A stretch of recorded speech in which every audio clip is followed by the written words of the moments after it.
Desde los rincones más oscuros de las tradiciones hasta los susurros clandestinos en rituales ocultos, el nombre de Lucifer resuena como un eco antiguo, temido y a la vez fascinante. No se trata solo del ángel caído de los textos sagrados, sino de una presencia que, según múltiples corrientes ocultistas y relatos paranormales, continúa manifestándose en planos sutiles, provocando apariciones, visiones y fenómenos que desafían toda lógica racional. ¿Es Lucifer una entidad real que aún camina entre los velos de nuestra dimensión? ¿O un arquetipo tan poderoso que ha cobrado vida en la conciencia colectiva? Te hablan de la cripta. En las profundidades del tiempo, los relatos de encuentros con lo innombrable persisten, no como simples fábulas, sino como ecos de una realidad que desafían la razón. Entre todas estas entidades, ninguna despierta tanto terror y fascinación como Lucifer, el portador de luz, caído en las tinieblas cuya sombra se extiende más allá de lo que imaginamos para infiltrarse en los rincones más oscuros de nuestra existencia. En textos como Isaías 14:12 se habla de la caída de un ser llamado Helel ben Shahar, interpretado más tarde como Lucifer, como caíste del cielo, oh lucero, hijo de la mañana. Este ángel, alguna vez glorioso, desafió a Dios y fue desterrado. Pero la historia no termina ahí. La caída no fue solo una expulsión, fue una transformación, un descenso hacia una nueva identidad como el adversario, el tentador, el príncipe de las tinieblas que pretende gobernar a todo ser pensante.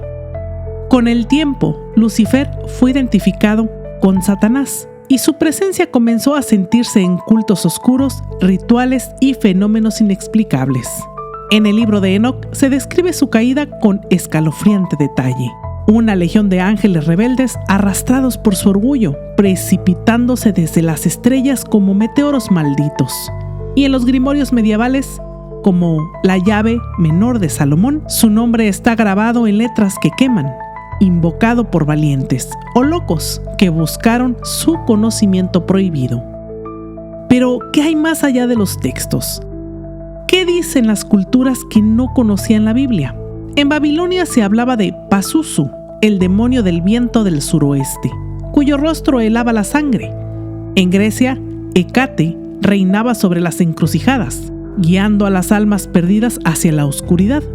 ¿Eran acaso máscaras de la misma entidad? La mayoría de las otras religiones y culturas enseñan sobre un ser malvado que deambula por la tierra causando estragos y luchando contra las fuerzas del bien. En el Islam, el diablo es conocido como Shaitán y, al igual que el diablo en el cristianismo, también se cree que se rebeló contra Dios. En el judaísmo, Satán es un verbo y generalmente se refiere a una dificultad o tentación. En el budismo, Mara es el demonio que tentó a Buda para alejarse de su camino de la iluminación. Al igual que Jesús del cristianismo, resistió al diablo. Buda también resistió a la tentación y derrotó a Mara. En personas de casi cualquier religión o incluso en aquellos que no siguen una, el diablo es casi siempre sinónimo de miedo, castigo, negatividad e inmortalidad. A lo largo de los siglos, artistas, escritores y teólogos han dado forma a la imagen del diablo. Ha sido retratado como una bestia con cuernos, un astuto embaucador e incluso tentadora y seductora. Piensa en el infierno de Dante, con sus vívidas descripciones del infierno, o el paraíso perdido de Milton, que retrata al diablo como una figura compleja e incluso simpática.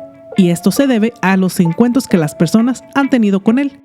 Te cuento el primer relato que compartió J. King. Era el 25 de diciembre de 1998.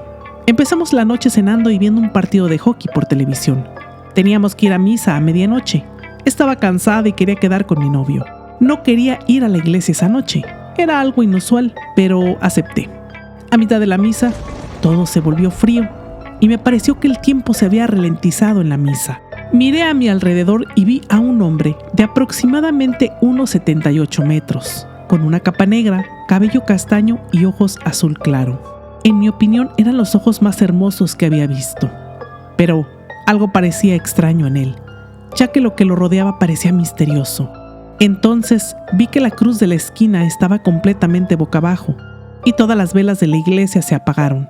Todos los que estaban a su alrededor parecían haber desaparecido. Inmediatamente comencé a rezar el Padre Nuestro y Santa María junto con otras oraciones. Entonces habló en latín: ¿quién es tu padre? Y de alguna manera le entendí. Su voz era profunda pero suave y reconfortante a la vez, como la de una persona normal. Lo miré de nuevo y vi un pentagrama en su brazo izquierdo y dentro de él una cruz invertida. Todo a mi alrededor cambió de nuevo y vi el mundo entero bajo el control de esta entidad. Eran visiones muy realistas. Eran escenas de persecución religiosa masiva y muertes por todas partes. Luego cambió de nuevo y fui a lo que creo que era el infierno y vi el rostro similar de un amigo, pero no pude ubicarlo en ese momento. Volví a ver la entidad, pero tenía control sobre cientos de demonios y estaba sentado a la derecha de lo que creo era Satanás.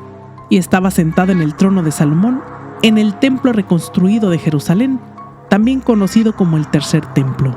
Antes de irse volvió a hablar en latín con el rostro familiar que vi en el infierno, diciéndome: es mío. Entonces vi unas palabras como fuego que decían cristiano, y luego todo volvió a la normalidad.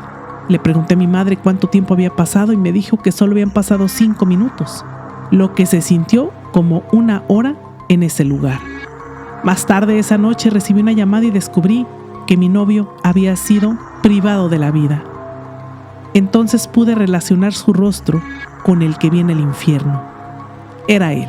Me dio mucho miedo y desde entonces he depositado más fe en la religión, tras darme cuenta de que, en mi opinión, solo quería que supiera quién era el anticristo y que su ira llegaría pronto. Al día de hoy me preocupa, pero nunca he vuelto a ver al demonio. Lo más aterrador fue que se presentaba en forma normal, como todos los demás, y que, además de distorsionar las palabras para que sonaran razonables, lógicas y reconfortantes. Esto es, en mi opinión, la verdadera encarnación del mal. La ciencia, siempre escéptica, intenta explicarlo. Trastornos psíquicos, intoxicaciones por ergotamina, alucinaciones inducidas por el miedo, pero hay casos que resisten toda lógica, como el de Gales Giles, el mariscal francés del siglo XV que, tras pactar con el diablo, confesó crímenes tan horrendos que aún hoy sus castillos susurran historias terribles.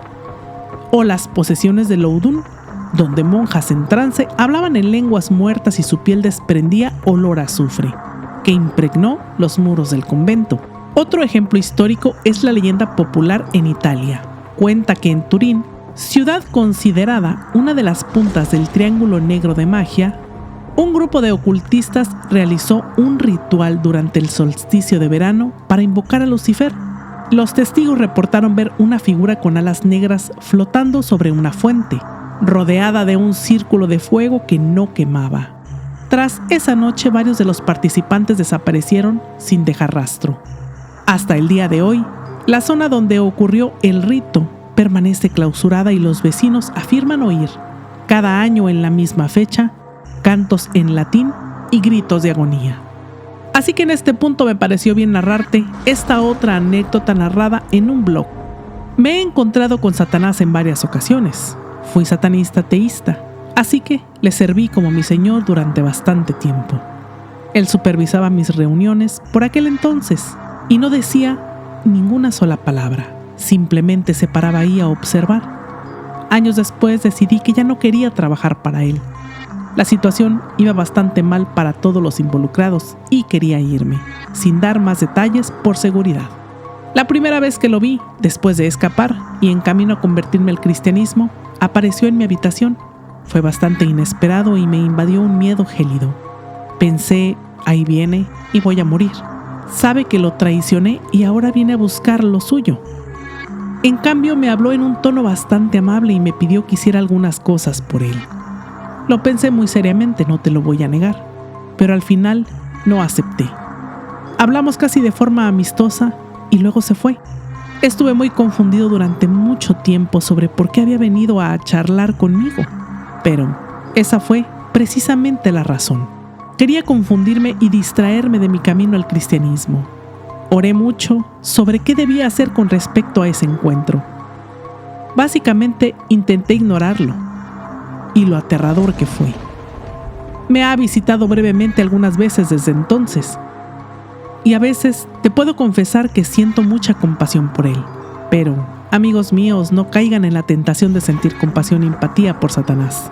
Él está exactamente donde debe estar. Interesante relato, ¿verdad? Parece que hasta llegó a normalizar esta presencia como algo rutinario. Con la llegada de corrientes gnósticas, herméticas y satánicas en la Edad Media y el Renacimiento, Satanás trascendió su rol religioso y se volvió una figura simbólica de libertad, conocimiento prohibido y rebelión. El Grimorio, la Clavícula de Salomón y otros libros de magia negra presentan invocaciones que mencionan a Satanás como el emperador de un ejército de demonios.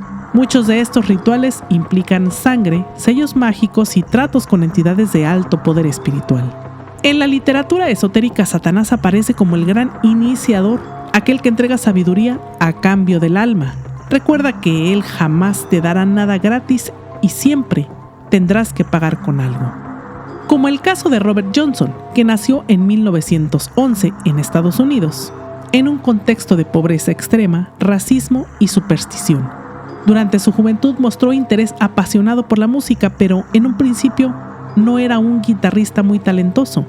De hecho, muchos músicos contemporáneos se burlaban de su falta de habilidad. Y entonces desapareció por varios meses. Pero cuando volvió, tocaba como si fuera poseído. La leyenda cuenta que Robert, desesperado por volverse un gran músico, acudió a una encrucijada de caminos rurales a medianoche, probablemente la intersección de la autopista 61 con la 49 en Mississippi. Ahí se dice que un hombre alto de piel oscura, de ojos brillantes y sonrisa inquietante se le acercó. Tomó su guitarra, la afinó, tocó unos acordes y se la devolvió. Ese hombre, según la leyenda, era el mismísimo Satanás. Le vendí mi alma al diablo para tocar la guitarra, llegó a decir Johnson medio en broma y en serio, pero muchos lo creyeron. Tras ese supuesto pacto, Robert Johnson desarrolló una técnica de guitarra nunca antes vista. Era capaz de tocar melodías complejas como si tuviera más de 2 manos. Su voz transmitía tristeza, muerte y misterio. Empezó a componer canciones profundamente oscuras como Crossroad Blues, donde habla de caer de rodillas en un cruce implorando piedad. Y en otras más, en unas donde por ejemplo confiesa que lo persiguen los perros del infierno. Estas letras alimentaron la leyenda de que Robert vivía con miedo constante, vigilado por las fuerzas infernales. Johnson murió a los 27 años en 1938 bajo circunstancias que nunca fueron del todo claras. Hay versiones que dicen que fue envenenado, otros aseguran que empezó a ladrar como perro antes de morir y gritó: "El diablo viene por mí". Su tumba exacta se desconoce y el lugar donde supuestamente ocurrió el pacto se ha vuelto un sitio de peregrinación oscura para músicos y ocultistas, por supuesto. Los músicos de su época estaban convencidos de que nadie podía mejorar tanto en tan poco tiempo, sin ayuda sobrenatural. Y en el mundo del ocultismo se considera a Johnson el símbolo perfecto del arquetipo del pacto fáustico moderno: talento, fama y un final trágico. Incluso artistas como Eric Clapton y Bob Dylan han dicho que la música de Johnson tiene algo que no se puede explicar. Algunos mediums afirman que Satanás no es una entidad con forma, sino una inteligencia ancestral que habita en la psique humana. Otros aseguran haber hecho pactos y muestran cicatrices en sus cuerpos como prueba. Más allá del dogma religioso, la figura de Lucifer trasciende como un arquetipo del conocimiento prohibido y la soberbia que condena. Pero los testimonios sugieren algo más inquietante que aún opera en nuestro mundo. Ya sea a través de posesiones, apariciones o pactos, su presencia se filtra en lo cotidiano, tentando, corrompiendo o en los casos más terroríficos reclamando lo que se le debe. Documentos históricos como el de Urbain Grandier prueban que no todos los pactos son mitos. Algunos están firmados con sangre, otros sellados en rituales clandestinos, pero todos comparten un patrón: El precio se debe pagar, y nunca como el humano lo espera. La leyenda de Fausto nos recuerda que el diablo no engaña, solo cumple su parte con precisión cruel. La psiquiatría lo diagnostica esquizofrenia o epilepsia.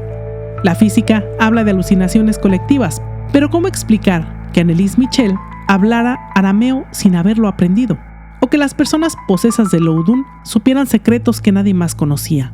¿Qué causa que los objetos cerca de un endemoniado estallen en llamas espontáneas? Hay grietas en la realidad donde lo imposible se vuelve tangible. Los casos investigados llevan a una conclusión escalofriante. Quienes buscan interactuar con estas entidades, ya sea por curiosidad, poder o desesperación, terminan destruidos física y espiritualmente, como dijo un exorcista anónimo. No son ellos los que te encuentran, eres tú quien, al buscarlos, les das permiso para entrar. Lucifer y sus legiones siguen aquí, no como cuentos para asustar niños, sino como una fuerza que se alimenta de nuestra fascinación por lo prohibido. Su mayor triunfo no es poseer cuerpos, sino convencer al mundo de que no existe, mientras susurra en los sueños de los incautos. Espero que esta mini investigación te haya gustado. Te habló la cripta de Abrael.